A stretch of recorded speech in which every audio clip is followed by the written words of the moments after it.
এই অনিয়ম করে হাট বরাদ্দ থেকে শুরু করে বরাদ্দহীনভাবে হাট করা, সেখান থেকে হাসিল আদায় করা, এই কার্যক্রমগুলোর মধ্য দিয়ে এই যে কোরবানি ঈদের যেই পবিত্রতা, এই পবিত্রতাকে সরকার মানে নষ্ট করছে। আমরা দেখেছি গত ঈদের মতো এই ঈদেও ঈদযাত্রায় যে অব্যবস্থাপনা সেটা হচ্ছে, এবং আমরা অনেক দুর্ঘটনার খবর শুনতে পাচ্ছি দুঃখজনকভাবে। এটা মিসম্যানেজমেন্টের কারণে হচ্ছে বলে আমরা মনে করি, এবং ঈদে যাত্রীদের থেকে অতিরিক্ত ভাড়া আদায় থেকে শুরু করে এই সব ঘটনা পূর্বের মতোই চলছে। গতবারও আমাদের সড়ক পরিবহন মন্ত্রণালয় সহ সংশ্লিষ্ট যারা দায়িত্বে আছেন, সংস্থাগুলো আছেন, তারা ফেল করেছেন। এবারও তারা ফেল করেছেন নাগরিকদের একটা সুন্দর ঈদযাত্রা উপহার দিতে।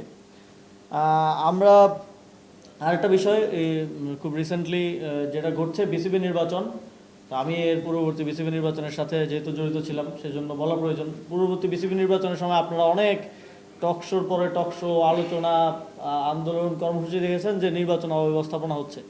Savoy Disco. Indulgence redefined. তো এই নির্বাচনে কি হয়েছে, আমার পরিচিত, এখন তো আমি একটা পার্টিতে আছি, এই পার্টির থেকে পার্টির কাউকে আপনি দেখবেন না যে কাউন্সিলর অথবা ডিরেক্টর হয়েছে, কেউ হয় নাই। প্রত্যেকটা লোক স্পোর্টস সেক্টর থেকে এসেছিল, প্রত্যেকটা লোক স্পোর্টস এক্সপার্টিস থেকে এসেছিল, সংগঠক হিসেবে এসেছিল। কিন্তু এবারে কালকে রিপোর্ট দেখলাম যে কোনো ব্যক্তির নিজের পরিচয় নাই, সবার বাপের পরিচয়, খালুর পরিচয়। তারপরে দেখলাম যে যিনি এখন অ্যাডহক কমিটির প্রেসিডেন্ট আছেন, তার ফুফাও কাউন্সিলর, তার ভাইও কাউন্সিলর, তার কোন ভাগ্নেও কাউন্সিলর, চাচাতো ভাইও কাউন্সিলর। মানে একেবারে পরিবার পরিজন নিয়ে মনে হচ্ছে আমরা একটা রাজতন্ত্রে বসবাস করতেছি। ওই যে যেমন আগে রাজারা বিভিন্ন প্রভিন্স ভাগ করে দিত না, যে এই প্রভিন্স চালাবে আমার ভাতিজা, ওই প্রভিন্স চালাবে আমার ছেলে, এরকম চলতেছে। এবং একেবারে প্রতিযোগিতা লেগে গেছে। একজন এমপির ছেলে সেও আসতেছে, মন্ত্রীর ছেলে, প্রতিমন্ত্রীর ছেলে, মন্ত্রী নিজেও আসতেছে, সিলেটের প্রশাসক যাকে সরকার নিয়োগ করেছে সিটি কর্পোরেশন, তিনিও এসেছেন।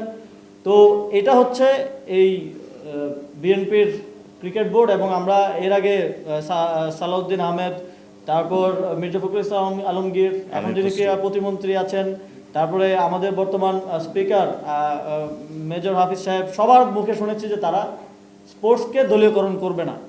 তারা আসলে দলীয়করণ করে নাই, তারা সত্যি কথাই বলেছিল, তারা পরিবারকরণ করেছে। তো তারা তো আর বলে না যে পরিবারকরণ করব না, তো ফলে পরিবারকরণ হচ্ছে। যখন আমেরিকার সাথে বাণিজ্য চুক্তিটা হয়, তখন জাতীয় নাগরিক পার্টিতে এখন যারা আছে, আমি তো সরকার থেকে সর্বশেষ পদত্যাগ করে এসেছি, তখন আমি জাতীয় নাগরিক পার্টির মেম্বার ছিলাম, মানে মুখপাত্র ছিলাম। 9 ফেব্রুয়ারি নির্বাচনের 3 দিন আগে চুক্তিটা হয়েছিল। ফলে এই চুক্তি সম্পর্কে আমার কোনো কিছু অফিসিয়ালি জানা পসিবল না। এবং দ্বিতীয়ত, জাতীয় নাগরিক পার্টিকে অনেকেই বলেন যে সকল পার্টিকে জানানো হয়েছে, সকল পার্টি জানে। জাতীয় নাগরিক পার্টিকে আমি আমার আহ্বায়কের থেকে কনফার্ম হয়েছি, সবার সাথে কথা বলেছি, এই চুক্তি হওয়ার বিষয়ে কেউ জাতীয় নাগরিক পার্টির কনসার্ন নেয় নাই। এটা আমি ক্লিয়ারলি আজকে আমাদের পার্টির পজিশন জানাচ্ছি। এবং আমরা অনেক সময় অনেক কিছু শুনি যে এই চুক্তি হওয়ার ক্ষেত্রে তো 90 দিন সময় ছিল, আপনারা সবাই জানেন যে 90 দিন সময় দেওয়া হয়েছিল যে এই সময়ের মধ্যে চুক্তিটা করতে হবে। তো চুক্তিটা আমরা দেখলাম যে সরকার 1 মাসের মধ্যেই করলো, 30 দিনের মধ্যেই করলো, আরও কিন্তু 2 মাস সময় ছিল। তো অনেক সময় আমরা শুনি যে এখন যিনি পররাষ্ট্রমন্ত্রী হলেন, তিনি তো বিএনপির সাথে সমঝোতায় থেকেই অন্তর্বর্তী সরকারে আসলে সার্ভ করেছেন। তো তিনি বিএনপির সাথে সমঝোতা করে এই চুক্তি করার দায়টা অন্তর্বর্তীকালীন সরকারের উপরে দেওয়ার জন্য তড়িঘড়ি করে নির্বাচনের 3 দিন আগে চুক্তিটা করলেন কিনা, এই প্রশ্নটা কিন্তু জনমনে, এবং যারা নীতি নির্ধারক বিভিন্নভাবে উপদেষ্টা ছিলেন, পররাষ্ট্র উপদেষ্টা, সাবেক পররাষ্ট্র উপদেষ্টা একটা বক্তব্য দিয়েছেন। তা আমরা মনে করি এই চুক্তিটা বিএনপি করেছে, কিন্তু সে জাস্ট নির্বাচনের 3 দিন আগে তাদেরই বর্তমান পররাষ্ট্রমন্ত্রীকে দিয়ে এটা অন্তর্বর্তী সরকারের ঘাড়ে চাপিয়ে দিয়েছে। এবং সে এখন বলতেছে যে এই চুক্তি নিয়ে এত আমাদের কিছু করার নেই, আগের সরকার করে গেছে। তো এই যে একটা পলিটিক্যাল ব্লেম গেম চলতেছে। তো আগের পররাষ্ট্র উপদেষ্টা যখন জানেন না চুক্তি সম্পর্কে, তাহলে তো আমরা এটাই বলতে পারি যে যদি খলিল সাহেব একাই করে থাকেন, তাহলে তিনি তো এখন বিএনপির পররাষ্ট্রমন্ত্রী, তার মানে বিএনপির পররাষ্ট্রমন্ত্রী চুক্তিটা আসলে করেছে, তারেক রহমান এই চুক্তিটা করেছে। আর যদি এর আদারওয়াইজ কিছু হয়, তাহলে ওই চুক্তি আপনারা রিভিউ করেন, বাতিল করেন। চুক্তির যে অংশগুলো বাংলাদেশের জন্য ক্ষতিকর হতে পারে, বা যেখানে মনে করেন বাংলাদেশের স্বার্থ, আমরা তো সবসময় আমাদের জাতীয় স্বার্থের কথা বলি, সেটাকে আপনারা সেফগার্ড করার জন্য প্রয়োজনীয় আলাপ আলোচনা চালান।